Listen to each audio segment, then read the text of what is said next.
साथियों, आज मैं समस्त देशवासियों की तरफ से संत शिरोमणि आचार्य श्री 108 पूज्य विद्यासागर जी महाराज को श्रद्धापूर्वक, आदरपूर्वक नमन करते हुए श्रद्धांजलि देता हूं। उनके संलेखन समाधिस्थ होने की सूचना मिलने के बाद उनके अनुयायी शोक में हैं, हम सभी शोक में हैं। और मेरे लिए तो यह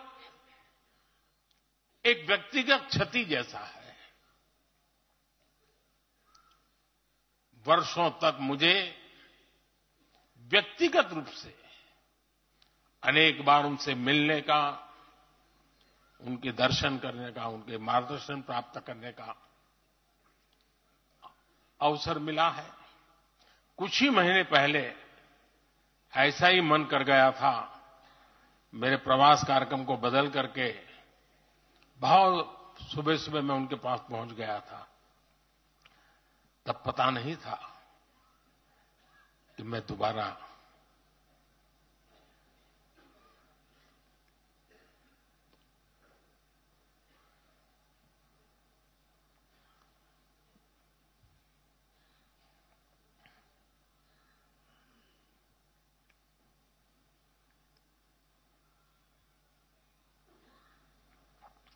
उनके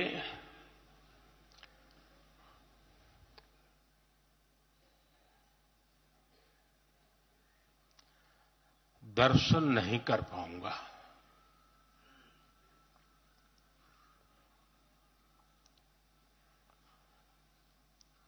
ये मेरा सौभाग्य रहा है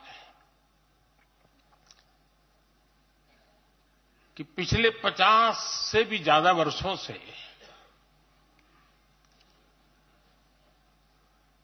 मुझे देश के गणमान्य आध्यात्मिक मूर्तियों के निकट रहने का, उनके आशीर्वाद पाने का अवसर रहा है। और इसलिए मैं उस आध्यात्मिक जगत की उस शक्ति को भलीभांति जानता हूं, समझता हूं, अनुभव करता हूं। आपको सुनकर के आश्चर्य होगा कि वे तो दिगंबर परंपरा से थे।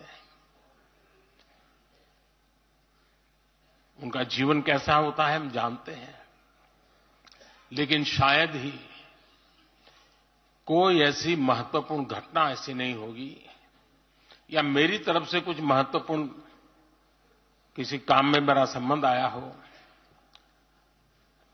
24 घंटे के भीतर भीतर उसका एनालिसिस करके मुझे उनका संदेश आता था। यानी कितने जागरूक थे।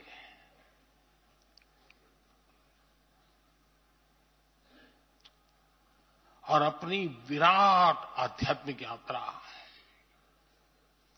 और उसके बाद भी वो हम सबको हमेशा प्रेरणा देते रहे हैं। जीवन भर उतनी सौम्यता के साथ उनका लोगों को मिलना, उन्होंने हमारे युवाओं को परंपराओं से जोड़ा, गरीबों तक शिक्षा और स्वास्थ्य की सुविधाएं पहुंचाई। उनका पूरा जीवन उस व्यक्ति के लिए प्रेरणा जैसा है जिसने गरीबों और वंचितों के लिए काम करने का संकल्प लिया है। आज जब भारत प्रगति के पथ पर आगे बढ़ रहा है, मुझे विश्वास है कि उनके सिद्धांत और उनका आशीर्वाद ऐसे ही भारत भूमि को प्रेरणा देता रहेंगे।